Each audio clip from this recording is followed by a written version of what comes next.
Boosted that one.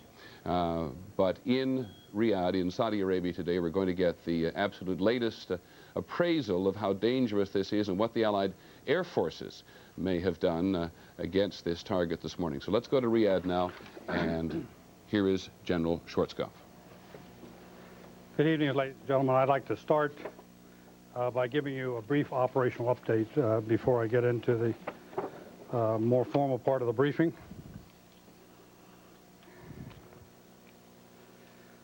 Today, as you all know, after 9 days, we've flown over 22,000 sorties and air operations.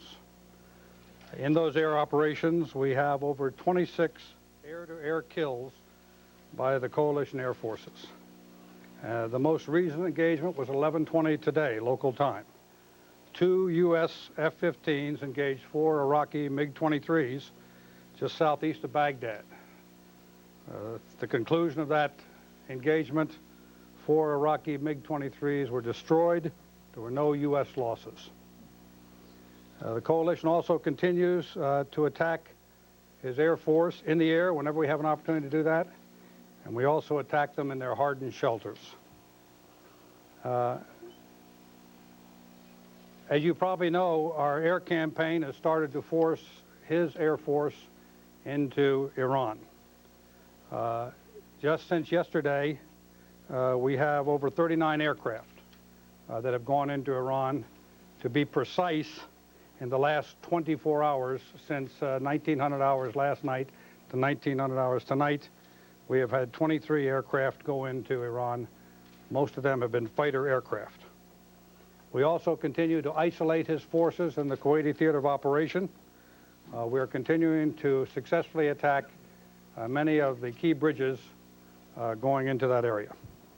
We have had no aircraft losses in the last 48 hours.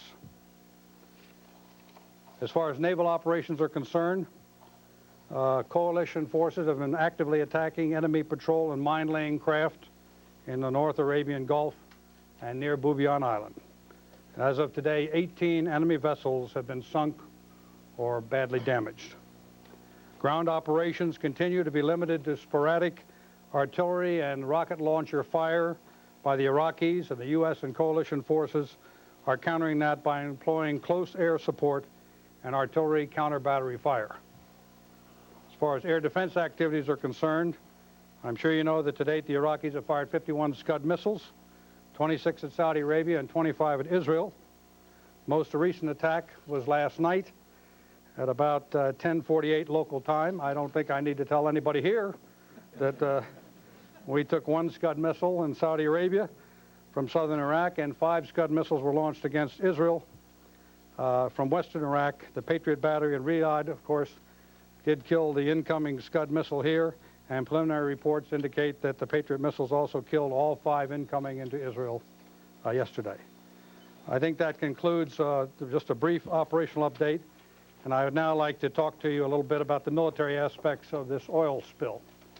The reason why I chose to brief you today is because I heard a lot of questions yesterday from this group here and also the group in the Pentagon briefing, and we had to leave those questions unanswered because we were contemplating some actions, but we didn't want to endanger the air crews that were involved.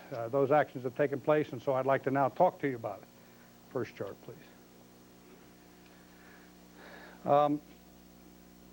I'm going to use a technique that General Powell and Secretary Cheney used, and that's use sketches to illustrate the points we want to make. These sketches all come from hard evidence. They are schematic in nature, but pretty accurate. What you see here, this is the coastline of Kuwait. This is the Mina Al-Madi oil fields over here. And what you have here is a terminal that goes out on a pier, another terminal that goes out on a pier, another terminal. Right down here, these rectangles that you see here are the 5 ships that were located and still are located at those piers. These ships on the 16th of January were low in the water. They were completely full of oil. As of this time, on the 24th of January, these 5 ships right here were apparently emptied of oil, or almost empty, because they were riding very, very high in the water. You also have out here a Sea Island terminal and an oiling buoy. These terminals and buoys are both used to fill the super tankers that can't get into the shallow draft area in this area. As of 12/27 local, what you saw out here was the Sea Island terminal intact and a very, very large oil spill that was coming out of the oiling buoy and essentially looked like this going down the coast. We have gone back and checked all of our military operations between the time when we last looked at this oil buoy and nothing was coming out, which was approximately the 16th, and the 24th at the time we found this situation. And I can tell you that we see absolutely no indication at all that any U.S. military action caused this to happen. The best estimates we have based upon the length of the oil spill is that this probably was opened up about the 19th in order to have what happened between the 19th and the 24th when we got this evidence. I received this evidence at our headquarters very early in the morning of the 25th of January. We immediately notified the Saudi Arabians of this, and during most of the day of the 25th, we consulted with experts from Saudi Arabia, Aramco experts, petroleum engineers, oil field engineers, and also people from the environmental agency of Saudi Arabia. What we were really interested in is, number one, how much damage this was going to do to Saudi Arabia and the military operations. We were also interested in anything we could do to assist in somehow trying to help with what was going on. At that time, they asked us to try and do two things. They said, first of all, about the best thing we could do right away would be to somehow set the source of this oil spill on fire. If we could set it on fire, it would burn off a great deal of the pollutants that otherwise would go into the Gulf and continue to flow down. The other thing they did is ask me to somehow cut off the flow of oil to this buoy. That became a major interest of ours because, of course, we are not in the business of destroying Kuwait while we are liberating Kuwait. And we certainly didn't want to go in and completely destroy the oil field or do undue damage. I would tell you that I am no oil expert. I was not then, and I certainly am not now. And therefore, we needed the advice of many, many experts as to how to go about doing this. And we finally came up with a solution that I'll talk to you about in just a minute. Next slide, please. On the evening of the 25th, after we had gotten the recommendations from these experts, we just happened to have circumstantial happening out here at the Sea Island Terminal. The United States Navy encountered a small boat. This was a small boat of the type that is suspected of supporting mine-laying craft, also a small boat that has anti-aircraft on it, and it's the type of small boat that they've been going after out in the area because those boats have been shooting at them. They engaged that boat. That boat happened to be next to the Sea Island Terminal, and as a result of that engagement, the Sea Island Terminal caught fire. So just by circumstance, we did accomplish the first thing we were asked to do, and that is set the source on fire, even though that's not exactly the way we expected to do it. I would tell you that the almost immediate results we saw, though, on the night of the 25th, again looking at hard evidence, is we found that the flow of oil out to the oil buoy had been cut off, and as a result of this fire, it seemed like that the flow of oil from the Sea Island Terminal was considerably less than the flow of oil that was coming out of the oiling buoy. Next, please.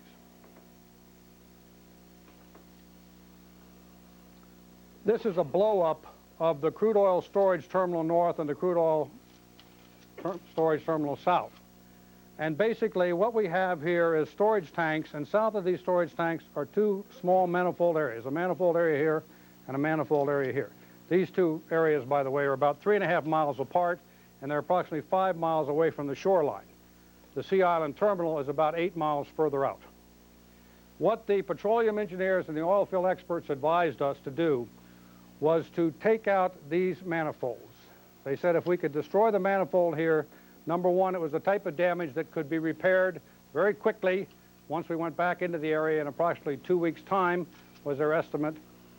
But they said that if you took out these manifolds, the manifolds essentially controlled the flow of all the oil that comes out of the oil fields into the storage area and further from the storage area out to the ocean, and the same thing with regard to coming through here. So that's what we decided to do. Unfortunately, at that time, the weather was very bad, and this obviously had to be a very precise military operation because, as I say, we don't want to liberate Kuwait by destroying Kuwait. So we had to wait until a time when we could go ahead and launch that against those two manifolds. 22:30 last night was when we launched that exercise. I'd now like to show you a tape of that operation, and what you're going to see here I'll be happy to explain. Go ahead and turn the tape on, please. The type of munition that was used was a GBU-15 guided precision munition fired from an F-111 aircraft. And what you're going to be doing is looking directly through the TV camera in the nose of that aircraft as it goes right into the manifolds, and you'll see the manifold areas.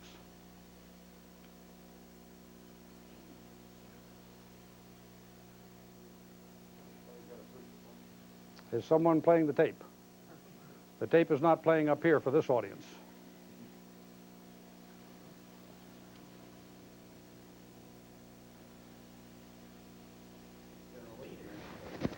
A manifold is a system of pipes that controls the outflow pressure out of the oil fields. That's the best. That's as far as my expertise goes.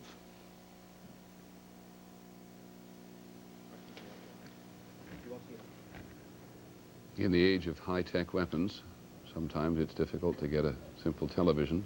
There we go. To start, it helps to turn it on. Is there any way you can back that up? So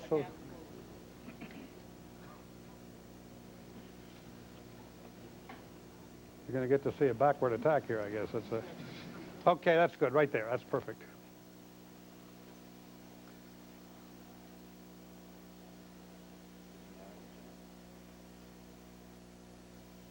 Now what you're seeing here is that's the manifold area, the very small area that I talked about, and you're looking right through the nose of the guided munition as it's flown straight into the small manifold area to destroy it. That's one. This is the manifold area that was destroyed before. This is the second one.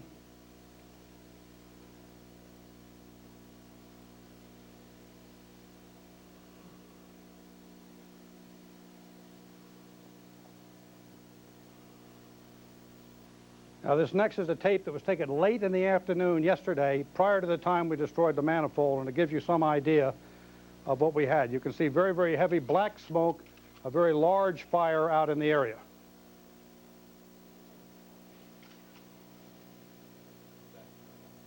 That is Sea Island Terminal, yes, that's where the fire was occurring and the leakage was happening yesterday.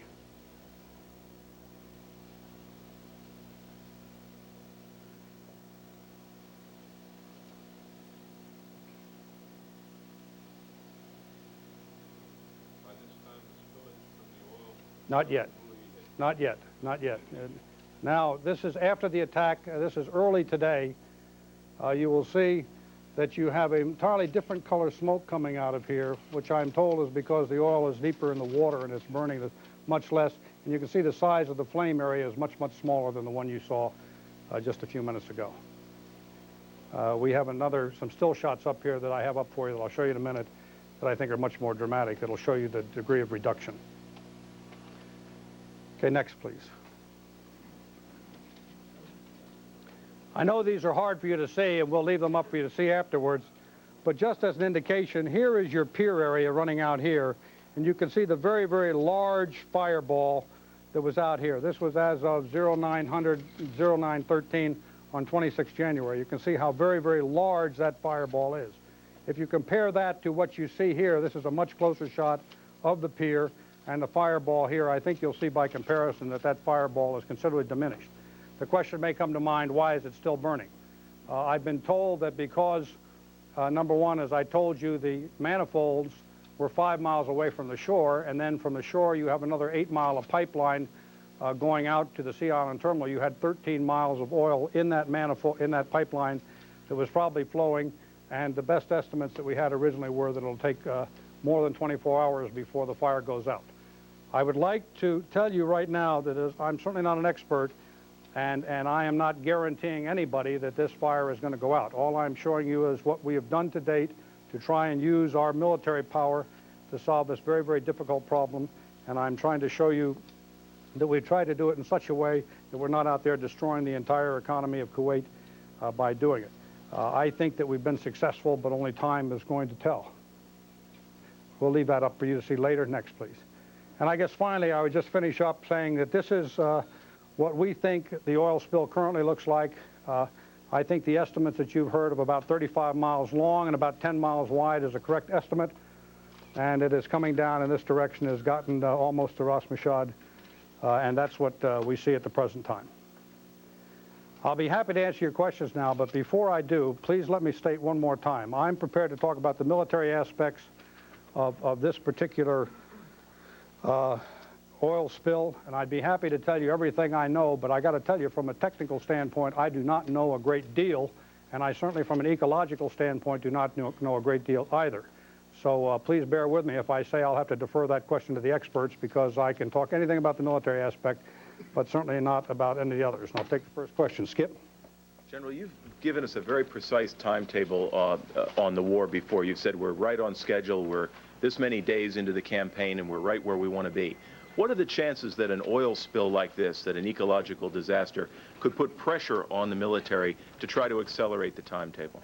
No, I don't think there's going to be any acceleration or any pressure at all. Unfortunately, war is not a clean business. Everybody's known that. If you all are not old enough to remember World War II, I'm really not either, even though I remember part of it. And I can still remember as a very, very small boy the dirty oil balls rolling up as a result of the type of action that was taking place out in the Atlantic. It's not a desirable thing, but it's certainly not something that's going to impede the progress of the operation, and I don't think it's going to bring pressure to bear to do anything different than what we're doing right now. Yeah. We heard from Saudi Minister of Environment today that this could be 10 to 15 times the size of the spill of the Exxon Valdez. And we've also heard several times from several briefers in the past day that no one expected Saddam would go this far and do something this heinous. Before the war began, there were environmental groups in the United States who were saying, let's not go to war because this could be a disaster for the Persian Gulf if he goes ahead with his threats. Did we miscalculate? Did we not expect that he would go this far? No, I think that you've answered your own question. Saddam Hussein did, in fact, say he was going to do this sort of thing before. And we did expect him to do exactly this sort of thing. He's announced all along that he would do things to destroy the Kuwaiti oil fields. He's also announced that he would go ahead and pour oil into the Gulf to try and defeat amphibious operations, which, incidentally, this will not do. As far as the extent of the disaster, I think that, right now, it's far too early to tell what's going to happen. I've heard as many different opinions on that as there are people who have given me opinions. Some say that the sea states out here are so high that it's going to mix it up a lot. Some say the type of oil is different. Some people, there's all sorts of speculation out there. So I just think it's something that we have to wait and see. Yeah. General, if and when a ground war begins, to liberate Kuwait, should we assume that it will be a full-scale operation, or potentially is there room for feints and exploratory attacks in your battle plan? In case you're just joining us, this is General Norman Schwarzkopf, the Supreme Allied Commander in Saudi Arabia, who has been briefing the press there in Riyadh in Saudi Arabia and saying that the U.S. military has gone off last night in an attempt to stop the flow of oil into the Persian Gulf up at the Sea Island terminal off the Kuwaiti coast by launching an attack on a component of the pumping terminal there just off the coast. As time goes by, we'll have a chance to review the video with you that he's shown us already. But for the moment, let's hear what he has to say about the campaign. To operate anytime we want to up there, and every time they fly, we shoot them down. So I wouldn't really consider that they're... But the threat is always there, and we're never, ever going to assume away the threat. We're going to be ready for anything that the Iraqi Air Force chooses to throw at us. Yes, sir. General, on a follow-up, can you talk a little bit about the decision by the Iraqis to fly planes into Iran? Was this a decision made at the high command in an effort to conserve the plane? Do you know anything about it? I have absolutely no idea. What about the kinds of planes they've taken in? Well, they've taken both. But the interesting part about it is that they're now taking their very best fighters over there. I think that's because they've lost an awful lot of their best fighters. And as I say, again, this is speculation, but we have been on a campaign, just as General Powell announced we would be last week, of if they won't fly up to meet us, we will fly down and destroy their hardened shoulders one by one by one. And we have been doing that, and we've been doing it very effectively. You'll get more on that this week. But that may be that they've decided that they can't afford to lose any more aircraft. But again, that's purely speculation. All the way back to back, yes. Sir, about 6 days ago, 5 or 6 days ago, a refined products tanker was sunk, and there was reported to be various estimates of how the slick, how big a slick there was from that. Can you tell us what the status of that refined tanker sinking was? Is there any remainder of a spill from that particular incident? The Navy told me that they monitored that very closely. Because it was refined product, you have an entirely different kind of spill. And they said that, you know, it wasn't much of a spill. There was a lot of burning, of course, but be endangered by following this course of action. This is something that hasn't been stated. But by requiring that the pilots fly in a certain direction of flight or use a certain type of munition that requires them to go to altitudes that they normally wouldn't be required to go to, those pilots are at much more risk than they would be otherwise. But we have deliberately decided to do this in order to avoid unnecessary civilian casualties, in order to avoid destroying these religious shrines and that sort of thing. And I think we should be pretty, trying to clean up my act, pretty proud of the young men who are out there and willing to do that in order to minimize damage of this nature. Sure. When the facility containing I believe it was biological weapons was hit, the Iraqis made a big point of saying that this was a facility that was manufacturing baby milk, baby formula. And when General Powell came on, he said that in the back of that was facilities for biological warfare. Do you expect more of that kind of thing to be happening, because the charge has been made that a lot of these kinds of things are happening in civilian facilities? I mean, is Saddam Hussein, in your view, placing these things in civilian facilities, and are you inevitably going to end up bombing civilian facilities, going after military targets? I will tell you quite candidly that there are several almost predominantly civilian facilities right now that I would like very much to attack, because I know for a fact they're being used by the Iraqis, and we're not doing it for that reason. We knew, in fact, that this particular facility that we attacked was, in fact, what it was. We also used very precision munitions on it to make sure that we destroyed that part of it. As General Powell said the other day, it's surrounded by a high military fence. It has guard posts on all 4 corners, and it was painted with camouflage paint in December. That's not something you normally do with an infant formula plant, any more than you put the high berms up around an aspirin plant. I reject the argument that that was only a baby formula plant, but I would also clearly state that when we went after that facility, we went after it in a precision way to damage only that part of that facility that we knew or had a very, very high assurance, as given to us by the intelligence community, that it was, in fact, a research facility for biological warfare. Yeah. If I could just go back to the oil spill for a second. Do you not believe the Saudis' estimates that this is going to be an ecological disaster much beyond the scope of Exxon Valdez? You don't believe that? No, I didn't say I didn't believe that. That's far beyond my level of expertise. As I say, I'm a conservationist, but I'm certainly not an ecological engineer, and I really don't have the level of expertise to comment on that. Doesn't it play somewhere in the decision to go to war that we could be entering a situation in which we, by going to war with Saddam Hussein, we create a situation like this which could have decades-long impact on the environment? Does that not factor in? I can see where some people might want to make that argument. I think that that is a ridiculous argument when you consider the cost of human life that the alternative might be also. I think that we could get, that's an argument that will probably be argued long after my time and long after your time, but I certainly don't accept the fact that we should not fight a despot on the basis of the fact that we might for some reason pollute ashore. And I don't take that lightly, because believe me, I'm a lover of the outdoors, I'm a lover of the environment, I'm a conservationist, but I think some great man once said there are some things worth fighting for, and I certainly believe that also. Over here, we had a question.